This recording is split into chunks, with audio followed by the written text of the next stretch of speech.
de ce premier débat pour la deuxième édition du festival Sang et Noir de Perpignan. Il couvre un sujet extrêmement vaste qui est donc le renouveau du polar. On serait tenté d'interroger les notions de renouveau, les notions de polar, de les mettre en relation.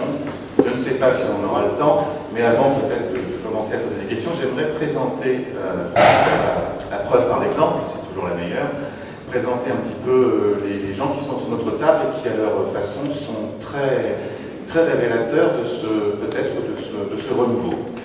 Je voudrais commencer par Gilles Graff, d'abord parce que honneur aux dames, et que les dames sont quand même extrêmement minoritaires dans ce festival, je trouve.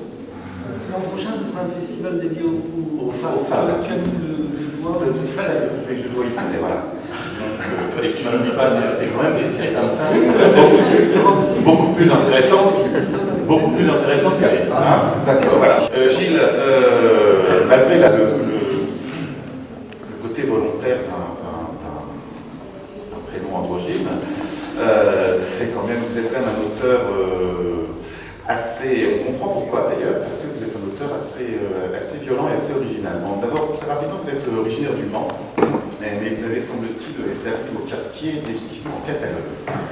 Je ne comprends pas pourquoi, c'est un mot hostile à tout ce qui est féminin, machiste et tout, le sud, quoi.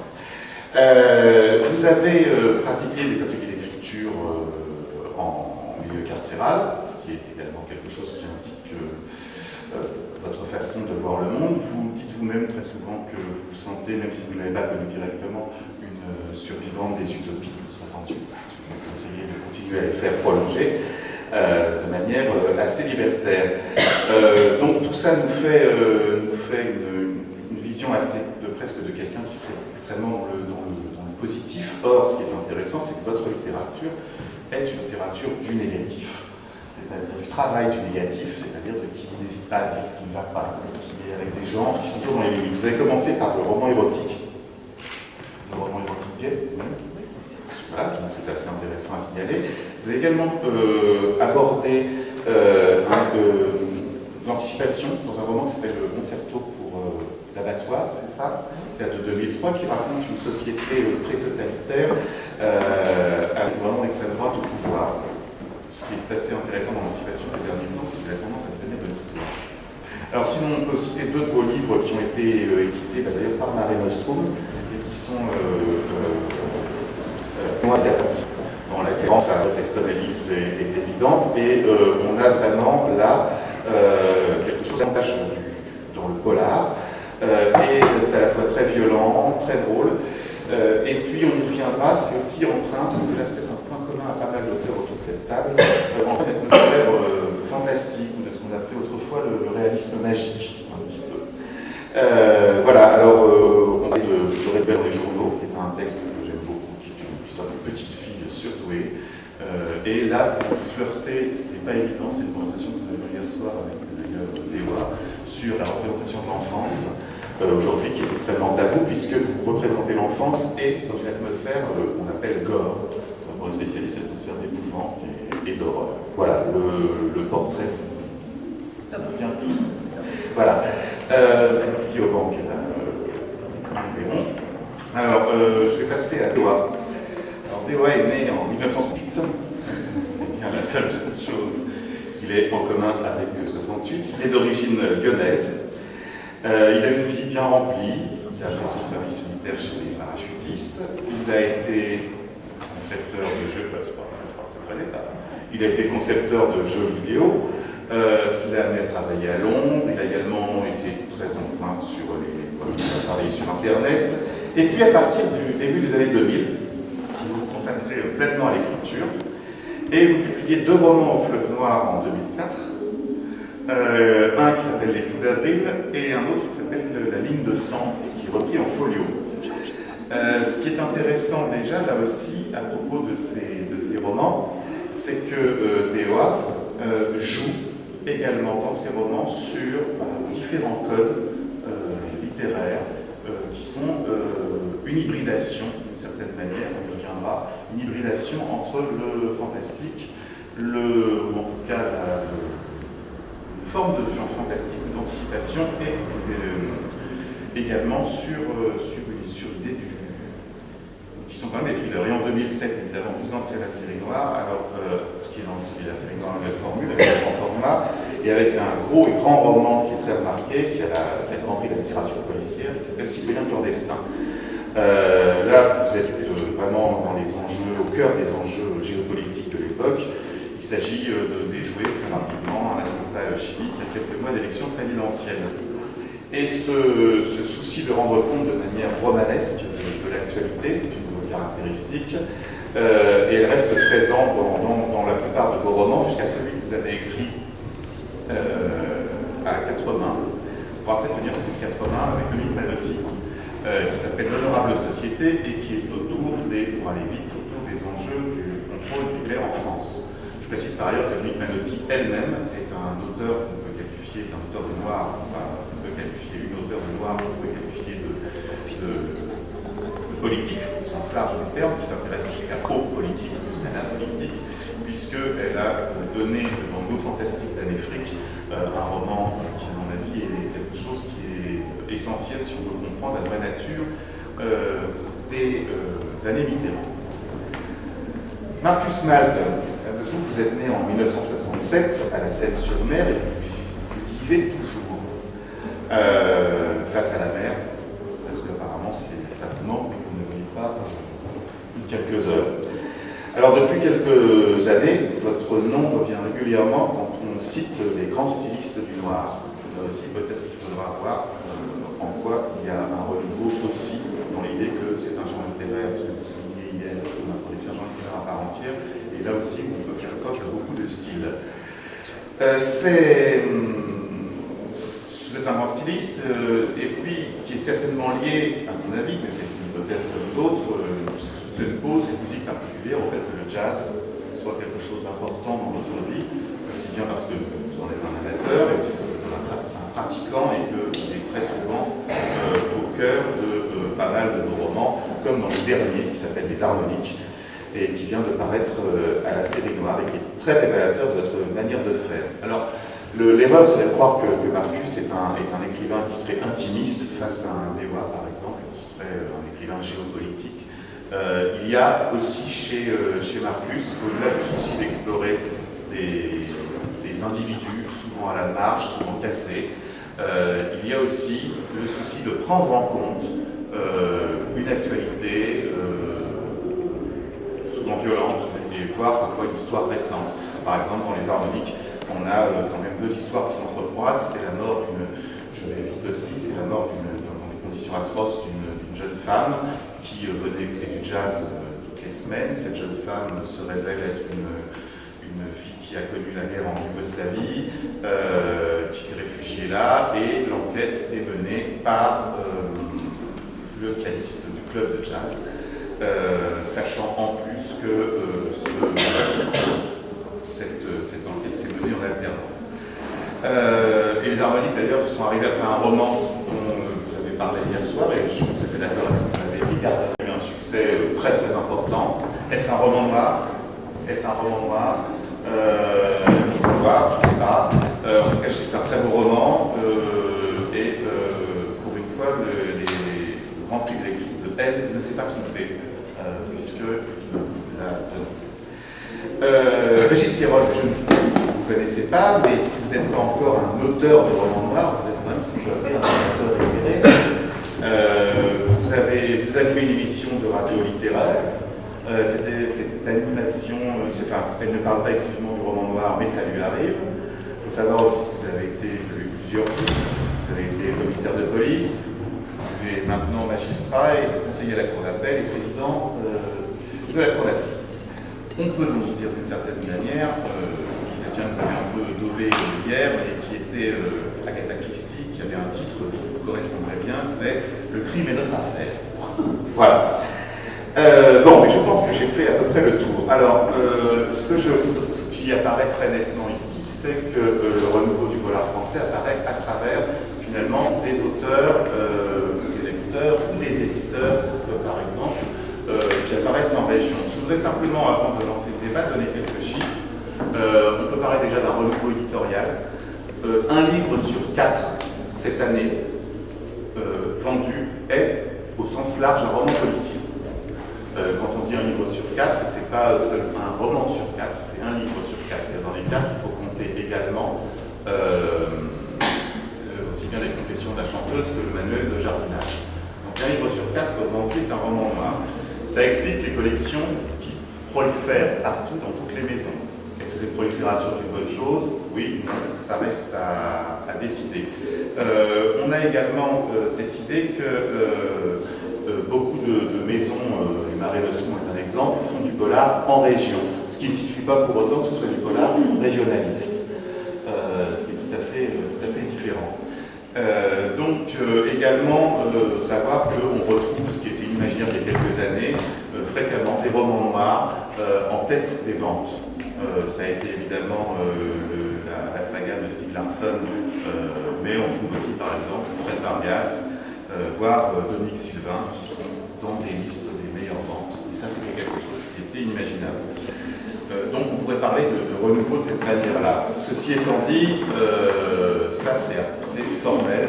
Moi, la première question que je voudrais poser à nos auteurs, ici présents, c'est en quoi se sentent-ils, et je le demanderai aussi après à l'éditeur, en quoi se sentent-ils partie prenante de ce qu'on pourrait appeler un renouveau du polar, ou au contraire, estiment-ils qu'ils sont dans une prolongation, dans un prolongement de ce qui se fait. Je vais commencer par Dewa. Dewa, auteur de profil. Bonjour. Alors, on a toujours l'impression, de l'intérieur, de ne pas forcément être très révolutionnaire en participation à un renouveau. Dans mon cas particulier, je suis arrivé au bon moment et à un moment de renouveau à la série noire. En fait. Je suis arrivé au moment où il y avait un changement de directeur de collection, de format, et où les persistances du précédent directeur de collection arrivaient à leur fin. Donc en fait, j'ai fait partie, un peu malgré moi, question de timing, des premiers livres publiés par selon ses choix et ses critères par le nouveau directeur de collection de la série noire. Bon, et il se trouve que, en toute modestie, le roman en question, qui est Citoyen clandestin, a permis de me mettre sur la carte grâce à Gallimard, mais aussi de mettre la nouvelle série noire sur la carte. Donc du coup, c'est vrai que ça a été associé à beaucoup de circonstances qui ont fait que il y a eu cette impression de nouvelle génération. Alors ensuite, sur le fond, je ne suis pas sûr d'être totalement dans un renouveau. Moi, j'ai des inspirations très anglo-saxonnes, donc il est évident que j'écris aussi en fonction de ce qui m'a plu avant, donc je m'inscris dans une continuité de ce point de vue-là. Par rapport à ce qui est le roman noir en France, je suis un peu en rupture des deux tendances que je vois moi, qui sont les tendances de fond, qui est l'héritage du roman noir politique des années 60-70, ce qu'en France on appelle le polar. C'est un roman noir politisé, social, etc.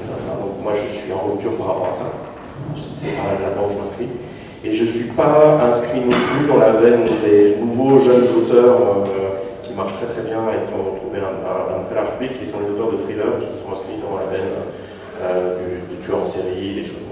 Je ne suis pas là-dedans. Donc je suis en rupture de ces deux. Alors au milieu de ça, je ne suis pas tout seul, hein, il y en a plusieurs à pas marcher exactement dans ces empreintes-là, mais voilà. Dans mon cas particulier, je suis en rupture de ces deux trucs. Il y a aussi et je pense qu'il faut quand même rendre à la relation, juste parce que mon éditeur, je ne sais pas, enfin. Quand on passe par les éditions sont publiées très mal, les œuvres françaises. Il n'y avait pas en avance, ce qui marchait, c'était les anglo-saxons. Et puis, il y avait lu aussi de la nordique. En 2017, c'était déjà manqué, si je me rappelle mieux, c'était un certain nombre d'auteurs, des personnes déjà, et d'auteurs italiens. Enfin, il y avait une vraie prime aux auteurs étrangers.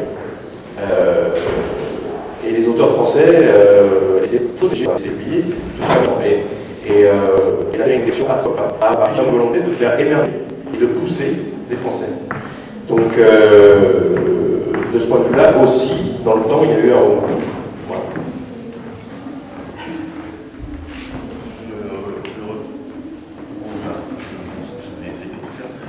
Je rebondis sur, est-ce que tu t'inscris à la fois dans une continuité, que tu as parlé de référence anglo-saxonne, est-ce que tu pourrais nous citer quelques noms? Non, alors dans les noms d'anglo-saxons que je pourrais citer comme dans des auteurs qui me plaisent beaucoup et que j'aimerais bien arriver à au moins égaler.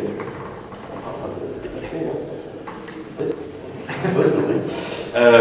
Et alors il y a évidemment celui qui a tendance à un peu plus le dominer pour moi, qui est James Ellroy. C'est très honnête. Un grand fan de Ed McBain, je trouve que l'œuvre mérite d'être explorée pour ses dialogues, pour sa façon de construire des intrigues sur la durée. Ce sont deux auteurs qui sont inconnus en France. Alors, je ne suis pas du tout fan de Denis Levine, que je trouve très surfait. J'ai lu à une autre époque, pour rester dans les genres de Leonard, bon, je ne sais pas ce que je pensais, mais avec un qui n'est jamais trop lourd. Mais, dans ce cas, c'est pas droit, c'est quand même, voilà, c'est ces auteurs-là aussi, et surtout. Je ne vais pas en prononcer. C'est le premier, je ferai écouter. D'ailleurs, tu me donnes parce que tu as ça comme Don DeLillo, par exemple, qui sont des auteurs aux États-Unis qui sont classés dans le roman noir, dans le polar, mais qu'on pourrait très bien lire comme des polars, et on pourrait très bien les imaginer en France, édités en série noire. Par exemple, si on pense à. Le titre m'échappe, mais celui qui est sur Harvey Oswald, signe Libra.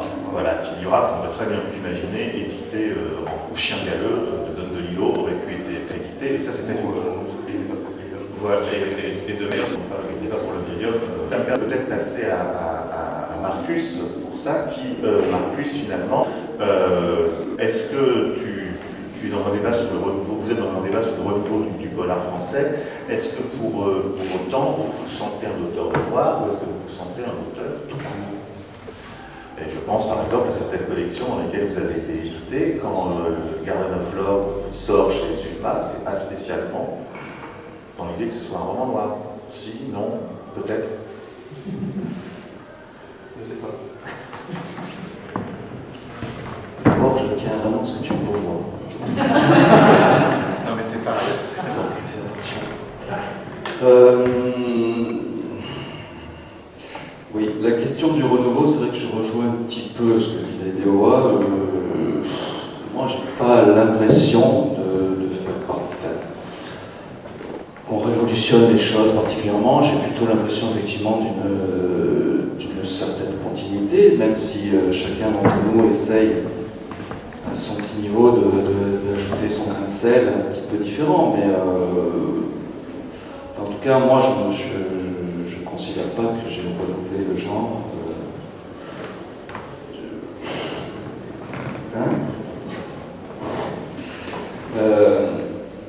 Donc voilà.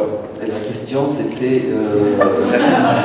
La question, pour revenir, était que dans le jour où vous ne considérez pas avoir le genre, la question était peut-être de se demander si précisément vous étiez un auteur de genre, parce qu'on parlait avec Déo à l'instant du fait que certains auteurs aux États-Unis pourraient paraître en série noire, et d'autres d'ailleurs parus dans des collections américaines, de collections noires américaines pourraient paraître en littérature générale.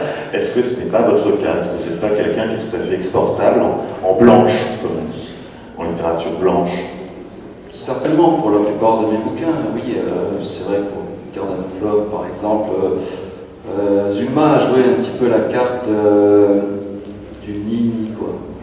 C'est-à-dire, on n'affiche pas vraiment une couverture noire, mais enfin, on ne présente pas ça vraiment comme un polar, mais en même temps, on joue sur les deux tableaux. Enfin, ils ont essayé de jouer un petit peu sur les deux tableaux pour ouvrir un petit peu les choses, pour peut-être essayer de toucher un public un peu plus large aussi.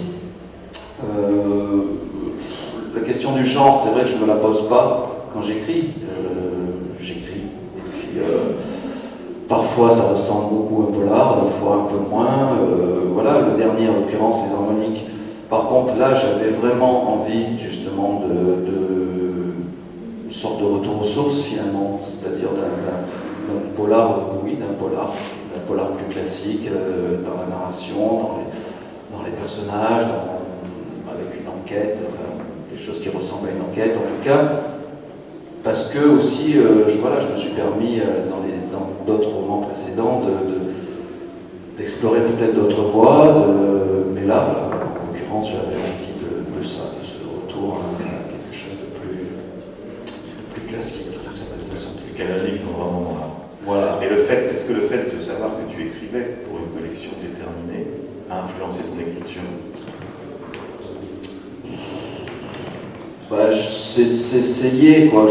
C'est vrai que je savais que ce serait pour la série noire, mais en même temps, ce que j'ai proposé à la série noire, c'était déjà ça, le projet. Donc, j'avais le projet avant, et à la limite, c'est aussi pour ça que je l'ai fait avec la série noire, parce que ce bouquin-là me semblait mieux adapté à la série noire que chez Dumas, par exemple. Voilà. Non mais je te remercie. Pardon je te remercie. Pardon je vous remercie. Voilà. Excusez-moi. Gilles, à votre tour, vous, est-ce que la question, je la regroupe, est-ce que vous avez le sentiment d'écrire du roman noir, de participer à une forme de renouveau, et puis à travers vous, je voudrais poser une question, et ça, nous arriverons après avec la suite, c'est cette question de l'hybridation entre deux genres, et qui d'ailleurs correspond un peu à... j'ai compris. Correspond un peu justement à une autre problématique qu'on pourra se poser.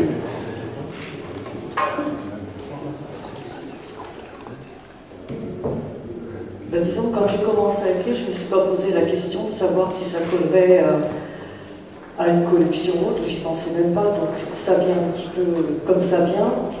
L'hybridation, ben, c'est parce que ça m'arrange dans l'histoire à un moment que survienne tel fait ou telle chose, et je ne me pose pas la question de savoir avant si c'est comme ça qu'on doit faire. En fait, je ne savais même pas, donc j'étais assimilée au roman noir au polar. Je l'ai appris, en fait, je remercie François Darnaudet, qui un jour m'a expliqué que c'était là-dedans que j'allais me situer. Et puis bon, les polars ont fait une petite place autour de la table, et j'ai trouvé, le polar 2, pardon, ont fait une petite place autour de la table, et j'ai trouvé ça sympa, et je me suis sentie bien, alors j'y reste. Mais c'est vrai que je ne me pose pas la question avant de savoir si ça peut coller à une collection ou pas, et peut-être que je devrais, parce que heureusement qu'il y a eu Mare Nostrum à un moment donné, parce que je galérais vraiment sérieusement pour me faire éditer. Voilà, je n'ai pas grand-chose d'autre à ajouter, si ce n'est que j'aime ce que je fais, et puis tant pis.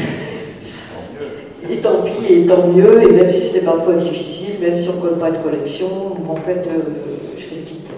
Voilà. Oui, bah, écoutez, c'est l'essentiel. Alexis Laurent, je vais vous présenter comme je l'ai fait pour les autres.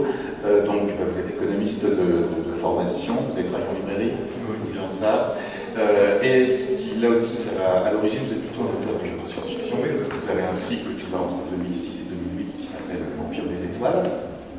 Et à partir de 2008, vous décidez de passer au polar pur et dur. Vous créez un héros récurrent, qui est le shérif Mike Logan, qui vit à River Falls. Et donc, c'est une bourgade. D'après ce que j'ai compris, il est là-bas parce qu'il fuit un peu la violence des grandes villes. Il y a eu 3 aventures de Logan qui sont parues à ce jour. Et la deuxième a reçu le prix 2009 au Salon Polar de Cognac. Je vous pose un peu la même question et je reprends le problème. D'abord, est-ce que vous avez le sentiment d'appartenir à un renouveau du polar français ou de vous inscrire dans une tradition? Et puis, une autre question plus particulière à vous, pourquoi ce choix d'un décor américain? J'ai pensé par exemple, vous savez, à ces groupes de musique à l'époque des yéyés qui reprenaient le succès directement en Amérique. Est-ce que c'est parce que l'Amérique c'est mieux ou est-ce que ça correspond à une liberté narrative? Enfin voilà. Donc la première question par rapport, si je me sens partie d'un renouveau du polar, j'ai envie de dire oui quelque part. C'est vrai que moi le polar, j'étais libraire, donc j'ai vu en 10 ans les auteurs de polar français, et c'est vrai que pendant, c'est toujours des caricatures, c'est jamais exact, mais ça a souvent été très très politisé. Pendant les années 70-80, le polar français, il fallait être, c'était du polar politisé, et en général d'extrême gauche, ou d'extrême droite si c'est la TG, mais oui, ça dépend des... c'est le cas part. Donc voilà, et en dehors de ça, bonne salut à vous. C'était un peu l'image que moi j'ai du polar français pendant des années. Et c'est vrai que dans les années 2000, a déboulé, alors, grâce à des éditeurs évidemment, toute une jeune génération d'auteurs qui a en commun, au fond, j'aime dire, de ne rien avoir en commun. C'est qu'il y a de tout. C'est-à-dire qu'il y a justement du Marcus Malt, qui est justement plus proche parce que de la littérature, un peu, pas poétique, mais très littéraire en tout cas, avec un style très particulier, très bien écrit. Après, il y a des gens, on va dire que moi je me mets dedans, c'est-à-dire plus à l'américaine, avec un style qui met plus en avant l'efficacité que le côté littéraire, c'est-à-dire que je vais écrire avec 10 000 mots par page, parce que je ne sais pas faire, tout simplement, et en plus ça ne m'intéresse pas, donc c'est une question de goût. Et inversement, après il y a des auteurs comme Doha qui touche un peu à tout. D'ailleurs, moi c'est vrai, ce que j'avais aimé aussi dans cette nouvelle génération, c'est ce mélange aussi avec le côté anticipation, science-fiction. Ça qui me plaît beaucoup aussi, c'est le mélange des genres aussi, ça c'est assez récent, je trouve. Dans le polar, maintenant on va vers le fantastique, on va vers le chronique, l'anticipation, ça ouvre de nouvelles perspectives, et ça c'est la nouvelle génération qui a amené ça, comme Franck Tiglez, à son moment aussi, qui a amené un peu ça, avec un peu des théories de science-fiction. Et c'est vrai, alors après, par rapport au fait que j'écris, ça se passe aux États-Unis, c'est une question de goût. C'est vrai que moi je ne peux pas écrire sur la France, ça me déprime. C'est-à-dire qu'au départ, j'ai fait de la science-fiction parce que ça me fait rêver. J'ai besoin d'être sur d'autres planètes. Et en fait, moi je me suis mis au polar un peu par hasard. Alors j'aime ça parce que j'aime tout. Moi je suis pas quelqu'un, j'aime la science-fiction, j'aime que ça. La musique, j'ai des goûts très éclectiques, la littérature est pareil, un cinéma, un voyage, il n'y a pas de problème. Donc j'ai écrit la science-fiction parce qu'au départ c'était plus ça que j'aimais qu'autre chose. Et après c'est plutôt un défi, c'est-à-dire que déjà le milieu de la science-fiction m'a rejeté, donc c'était un problème. Et inversement, on s'est retrouvé qu'une éditrice, qui a des défauts mais qui a des qualités aussi, m'a dit tu devrais faire, moi je suis chez l'éditeur, j'aimerais que tu me fasses un polar. Donc c'était presque au départ une commande si vous voulez. Moi qui avais d'écrire de tout, je me suis dit allons-y, et c'est vrai que sur le départ, j'ai essayé de réfléchir en polar français à la base. Et ça me déprimait parce que je vivais à Paris, moi je suis pas parisien, je suis de Montpellier et j'aime pas Paris, quoi, je supporte pas cette ville. Et c'est vrai que pour moi un polar c'est pas à Paris, même si on peut écrire des polars qui étaient sur Lyon et ailleurs, mais ça me déprime quoi, la France, c'est ça.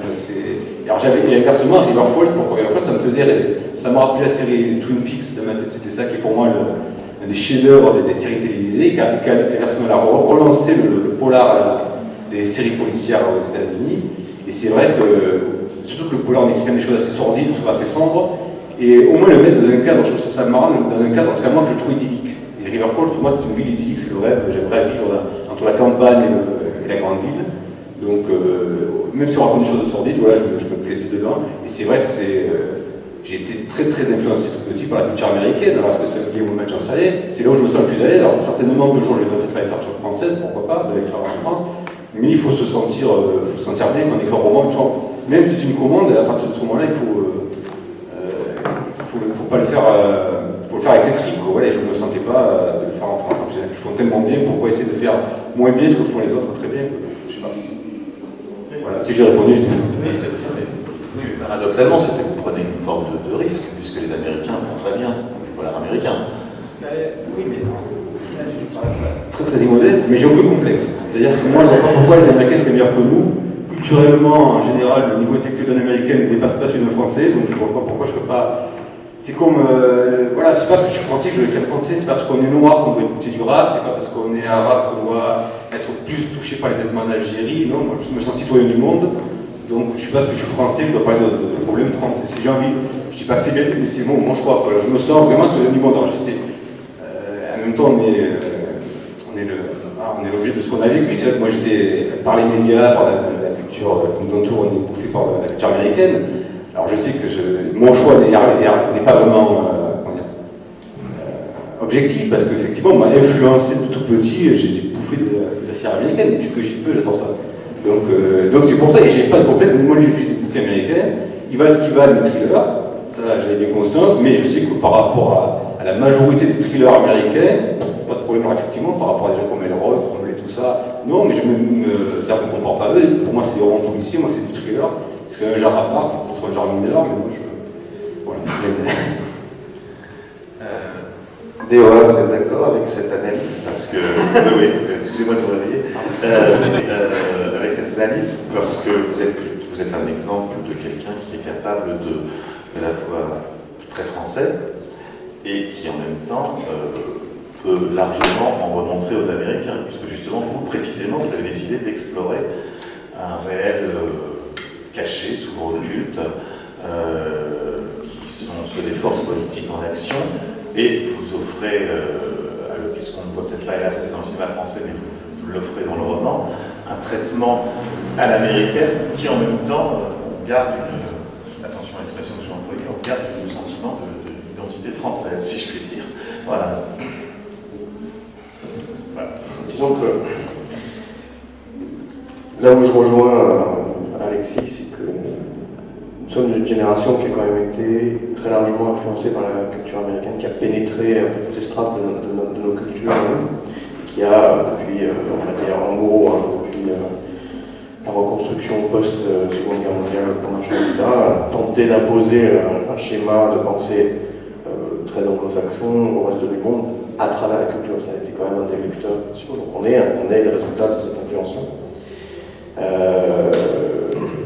Et puis après, par nous, on peut régler sur un certain nombre d'affinités. Moi, je sais que j'ai vraiment une affinité intellectuelle avec la façon dont les Américains procèdent dans leur littérature, beaucoup plus forte qu'avec la littérature classique française, que je connais moins bien pour l'avoir moins explorée que par vous. Maintenant, je vis dans ce pays, je suis au quotidien influencé ou en tout cas marqué par ce qu'il traverse. Et ce sont là les sujets qui me sont familiers en fait. Je ne peux pas renier que je suis français, j'ai 43 ans, j'ai vécu à l'étranger à plusieurs reprises. Je suis quand même de culture française. Donc en fait, j'essaye, moi, d'avoir une démarche qui est un peu différente de la tienne, dans le sens que ce qui m'intéresse chez les Américains, c'est leur processus de travail, leur processus d'écriture, leur processus de narration, leur style littéraire, qui va plutôt vers le behaviorisme, la sécheresse, etc. Donc ça, c'est, je dirais, ce qu'on ne voit pas. Et ça c'est la forme, mais sur le fond, je reste quand même plus marqué par des choses qui me sont plus immédiatement familières, parce que proximité, qui se passe ici en France. En fait, j'essaye de faire les deux. J'essaye d'allier les deux en fait. C'est là où peut-être qu'on se différencie.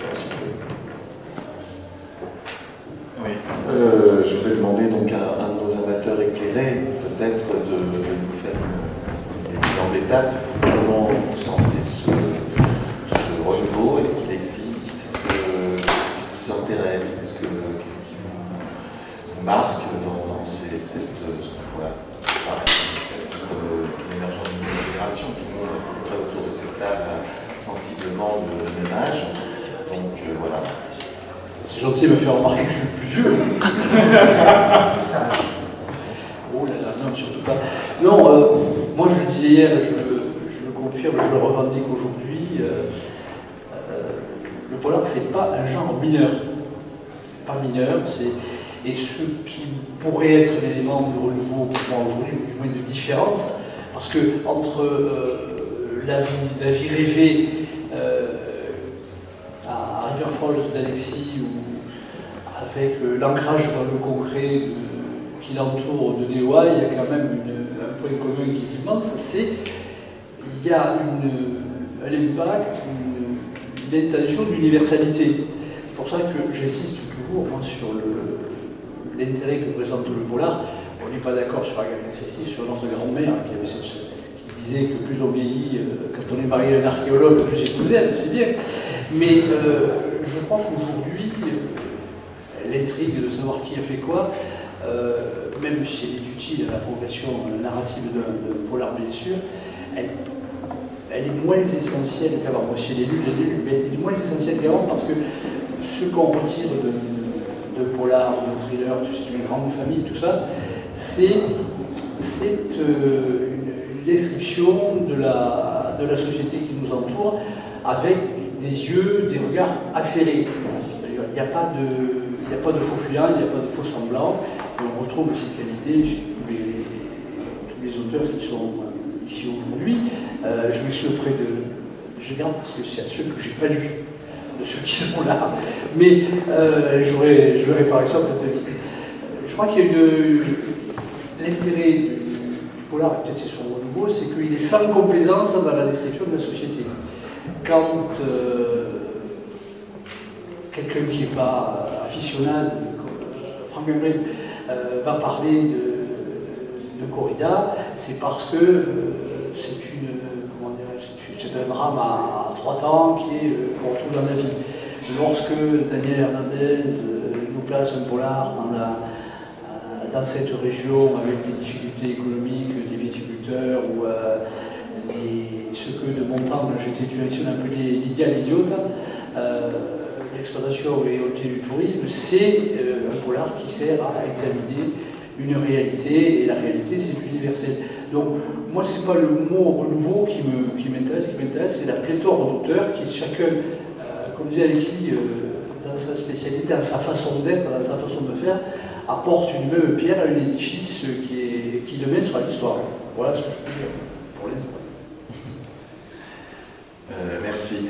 Je voudrais revenir sur quelque chose qui a été plusieurs fois évoqué et qui est, parce qu'il y a déjà eu un renouveau du polar français dans les années 70, justement, qui a été essentiellement ce qu'on a appelé, pas seulement le polar, mais le néo-polar, et dont il faudrait quand même évoquer le nom, puisqu'on parle du polar français, de Jean-Patrick Manchette, qui lui est de plus en plus reconnu, justement, vous parliez d'écriture behavioriste, sur le comportemental, et toute une série d'auteurs qui sont venus avec lui, les regrettés derrière lui, juste après lui, les regrettés Frédéric Fajardy, les regrettés Thierry Jonquet, puis des gens comme Deninx, des gens comme Puy, et puis ADG, il a été cité par Alexis de l'autre côté, et je vous trouve un petit peu sévère, si je puis me permettre, donc, puisque j'ai l'impression d'une certaine manière, en tout cas très clairement chez Dewa et un peu moins clairement chez Alexis, mais de manière tout aussi virulente, vous jetez un peu le bébé avec l'eau du bain. Et c'est un petit peu, d'ailleurs, étrange et paradoxal, puisque je pense par exemple que chez quelqu'un comme Marcus, chez quelqu'un comme Gilles, et même chez quelqu'un comme vous, Dewa, il y a, par le simple fait de peindre des désordres, il y a une critique sociale. Est-ce qu'elle ne serait pas simplement moins explicite? Je passe d'abord la réponse.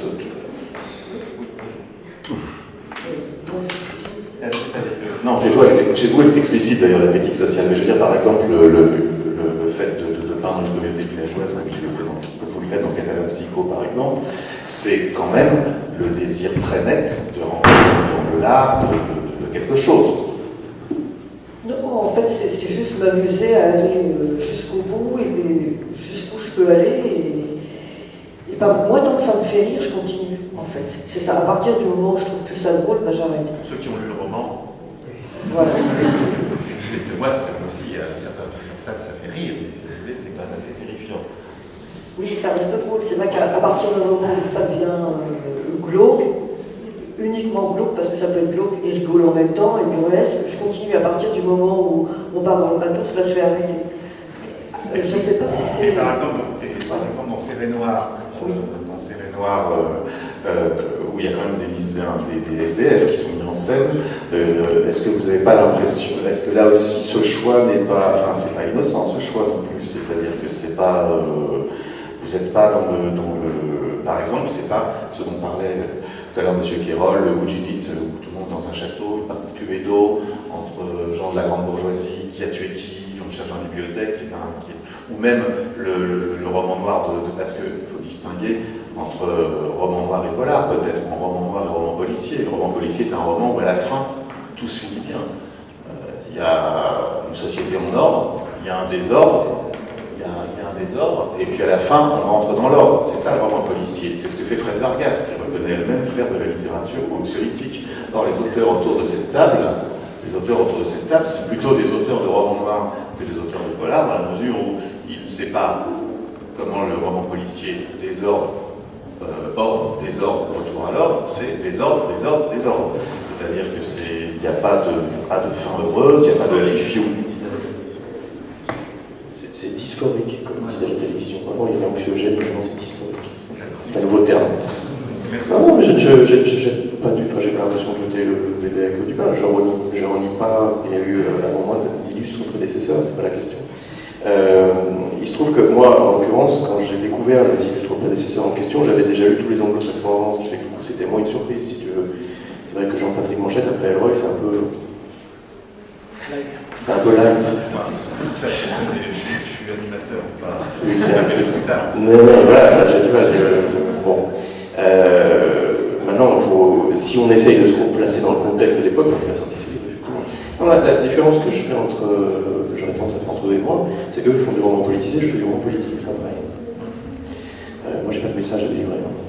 Je m'intéresse à un phénomène, j'essaie de le voir par tous ses angles, et j'ai pas de message à délivrer. Ces auteurs que tu as cités ont quand même une idéologie qui les anime, qui est ce qu'elle est. On est d'accord, on n'est pas d'accord, mais elle est là et elle est présente dans les textes. Il y a quand même un message. Maintenant, c'est pas les premiers non plus à faire de la littérature de désordre, c'est des Zola, on peut remonter vachement. Bien sûr qu'il y a un nombre de Grec qui n'étaient pas d'accord avec moi, parce que c'est chez eux à l'époque. On peut toujours, je les rejette pas, je les renie pas, ce ne sont pas mes influences premières. Ne serait-ce que parce que dans le temps, je les ai découverts après les autres. Donc voilà, c'est justement juste à dire.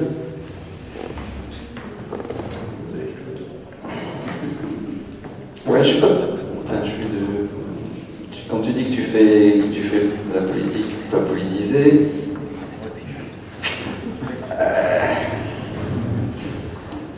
malgré tout, quand on te lit, en tout cas, ça me donne un avis politique. Je te dis. Alors c'est peut-être pas le tien, mais en tout cas, j'ai pas l'impression que ce soit neutre, aussi net que tu as l'air de le dire. Je te repose le micro, mais je te rappelle quand même que j'ai été, en l'espace d'un an, qualifié de nihiliste de droite et de gauche bien pensante. Ouais, enfin, c'était pas loin de droite, hein. Je pense que l'intention c'était quand même de dire ça. Donc, tu veux, toutes les étiquettes. Quand je regardais Citoyen clandestin, il y a un truc très drôle sur l'éventail des gens qui ont aimé ce livre et pourquoi ils l'ont aimé. C'est-à-dire que j'ai eu des ultra-syndicalistes du FSU, juste comme ça, qui ont trouvé que c'était le plus grand roman pour démonter tout ce que le gouvernement faisait depuis un an. Et, à l'opposé, des tas de mecs qui appartiennent à des officines, des groupuscules, des machins, qui trouvent ça super bien pour une fois, il y a des mecs comme eux qui soient héros d'un livre. Donc, globalement, je pense et je maintiens que si j'écris des livres politiques, ils ne sont pas politisés. C'est-à-dire que c'est très difficile de reconnaître une voix à l'intérieur de ces livres-là. Mais c'est pas parce que je le fais volontairement comme ça, c'est que ça m'intéresse pas de dire un message. Non, mais d'accord, que tu veux pas en délivrer, mais moi, après, c'est sûr qu'il faut aller au-delà des étiquettes journalistiques que les mecs collent, on ne sait pas trop pourquoi, bref, on se demande effectivement parfois s'ils ont vraiment lu les livres, etc. Et par rapport aussi à ce que disait M. Guérol, c'est ça. Vous disiez que maintenant on est plus dans la description de la réalité, tout ça. Moi, j'ai pas l'impression non plus. Effectivement, quand les types, les Français des années 70, machin, ils parlaient de la réalité, et les types comme Hamet et compagnie, au départ, ils parlent aussi de ça, quoi. Il me semble, ou alors j'ai rien compris. Donc c'est pour ça que j'ai pas vraiment l'impression que c'est un renouveau particulier. En même temps, l'époque évolue, la société évolue, donc forcément les gens qui écrivent et qui font partie de la société évoluent aussi un petit peu, mais dans le fond, moi je trouve pas que ce soit un renouveau particulier. Alors c'est sûr que en même temps, alors c'est vrai, la distinction elle est peut-être plus dans ce que disait Jérôme après, dans le soit roman policier classique au sens strict, soit roman noir. Voilà, peut-être que là, effectivement, il y a toujours eu ces branches un petit peu parallèles, mais dans le roman noir, dans le polar vraiment, il y a toujours eu quand même là derrière, c'est justement, à la limite, c'est ce qui a fait la distinction dès le départ. Ce côté, alors pas forcément politique, mais ce côté ancré, un certain ancrage dans la société, dans la réalité, etc. Voilà. J'ai parlé. Je vous remercie. Merci Marcus, et d'autant plus je voudrais... Oui Alexis. Mais là je voulais enchaîner justement sur les auteurs du néo-polar. J'ai un problème aussi avec eux, c'est donc bon. C'est par rapport aussi au côté très très politisé et en fait voire sectaire de ces auteurs-là. Moi je les connais pas tous, mais pour en avoir beaucoup entendu parler après tout le moment. Mais c'est vrai que moi on m'a raconté une histoire, alors je vais pas donner les noms, d'un jeune auteur actuel qui fait du thriller basique si on veut. Et un de ces auteurs de néo-polar, il est devant un salon, il lui fait mais toi t'es de gauche? Parce qu'il fait oui. Ah bon ben ça va. Voilà ce genre de personnage. Je veux dire c'est des gens qui clament une ouverture sur le monde, tout le monde est très beau, mais qui sont en fait très sectaires. C'est-à-dire que dès qu'on passe pas comme eux, en gros il faut les éliminer, voire les censurer. Parce que l'air de rien, c'est des méchants aussi, donc ça va assez ennuyeux et écrit en vieillissant. Donc ils ont des très beaux idéaux que je partage tout à fait, parce que moi-même étant d'extrême gauche sur les idéaux. Le problème c'est qu'après dans la réalité on se rend compte que c'est beaucoup plus complexe que ça. C'est pas parce que de droite, voire qu'on n'a pas d'avis, quand on est un abruti, qu'on doit se faire cracher dessus, c'est parce qu'on a voté à droite, ou bien rouge, je sais pas quoi. Donc alors que ces gens-là, profondément, pensent que ces gens-là sont décorés, qu'il faut les rééduquer, il faut rééduquer les gens de droite, quoi. C'est tout juste, il ne faudrait pas les tuer, quoi. Et ils font peur quand on les entend parler. Donc, je trouve qu'il y a un de recul. Alors, je ne les connais pas assez pour avoir discuté avec eux, mais c'est l'image un truc qu'ils donnent d'eux. Et c'est vrai qu'ils aimeraient, il y a une sorte de censure dans leur langage à ce niveau-là. Alors que nous, et ce que j'aime moi justement chez Doha aussi, c'est qu'il n'y a pas quelqu'un qui fait de la politique. Oui, moi je suis d'accord avec lui. C'est-à-dire qu'on ne peut pas le classer parce qu'il y a de tout dans Doha. C'est-à-dire que finalement, il y a tous les avis qui se côtoient. Donc finalement, il est de droite, il est de gauche, il est de la société tout simplement, il décrit une société et ce que pense Doha, je ne suis pas sûr qu'on le voit à travers les romans, un petit peu certainement, surtout que nous on le connaît, mais qu'on ne le connaît pas, est-ce qu'on peut vraiment dire, encore on le connaît, il n'a pas d'amis, donc on peut vraiment savoir. Mais c'est ça, moi ça qui me plaît, c'est qu'un auteur, je suis capable de dire vraiment ce qu'il pense vraiment. Elroy, qu'est-ce qu'il pense vraiment, on ne sait pas trop. Non mais je pars tous, mais parce que... Oui, enfin, la façon même de l'économie des romans d'Elroy indique... Oui, je suis d'accord, mais... Certains plus de l'énergie de la fin. Exactement. Non, mais justement... Oui, voilà, mais justement... Il y a franchement des valeurs sociales. Je suis d'accord. Ce qui est étonnant, c'est qu'il est adoré par cette... par la gauche bobo qui devrait l'exécrer. C'est un gars qui est pour la peine de mort, qui est pour la vengeance, tout ça. C'est ce que vous dites est vrai, c'est... Et ça le droit d'être un auteur américain d'extrême droite. Voilà, et en France... Mais c'est surtout, c'est le problème de... On a toujours le complexe du français par rapport à l'américain. C'est qu'un américain... Je voudrais rendre quand même malgré tout justice par rapport à ce que vous avez dit, Doha, de manière un peu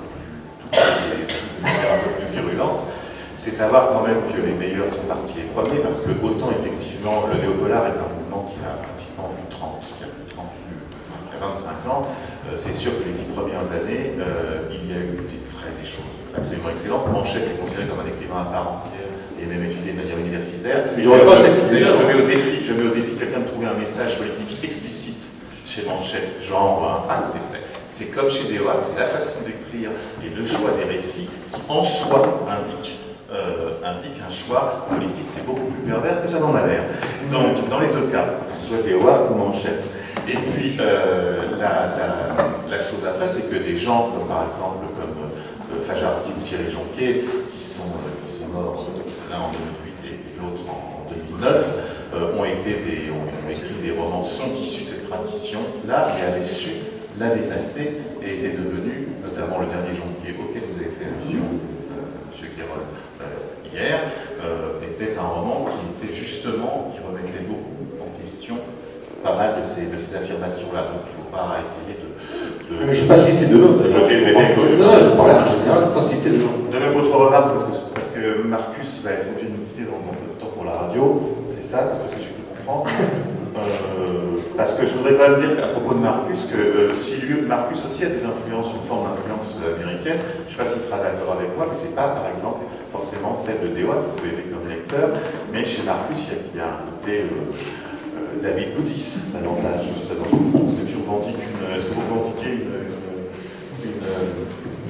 Est-ce que vous revendiquez une parenté qui serait celle-là davantage que celle de Elroy? Quand on lit, on pense à cette façon que certains auteurs de noir ont eu, Boudis, voire William Irish, d'explorer comme ça les tréfonds de l'âme humaine et d'être essentiellement, de faire de ça le moteur du roman, plus que complètement les crimes commis.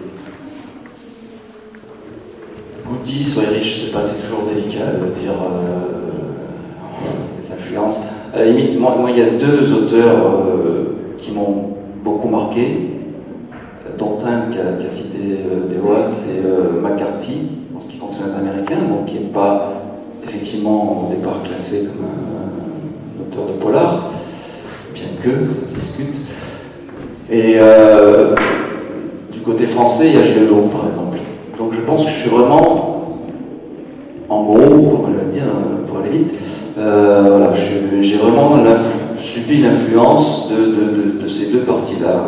Donc à la fois, effectivement, les Américains, c'est vrai que j'en ai lu pas mal et qu'il y a beaucoup de choses que j'aime chez eux, mais j'aime aussi beaucoup de choses de certains auteurs français, et notamment peut-être plus classiques, effectivement. Tu parlais de Zola aussi. Zola, c'est aussi quelque chose et quelqu'un qui m'a influencé sans doute quelque part. Donc voilà, mais en même temps, c'est vrai que ce qui m'intéresse avant tout, c'est l'homme, l'être humain, en dehors du côté politique, etc. C'est l'être humain, mais c'est à partir de l'être humain. Donc effectivement, comme l'être humain dont on va parler, l'homme ou la femme, etc., est inscrit dans une société et que cette société influe sur lui, forcément, si on veut essayer de comprendre un petit peu comment il fonctionne, on essaye aussi de comprendre un petit peu comment fonctionne la société autour de lui et quelles sont les influences de la société sur l'être humain qu'on va décrire, quoi. Mais voilà, je pars avant tout de l'individu, plus que d'une sorte de constat général sur la société, quoi. Est-ce que c'est maintenant que je vais à la radio?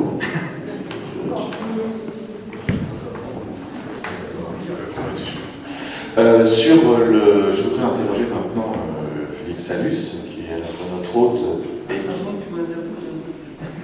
Mais oui. Avant des questions que je redoute d'ailleurs.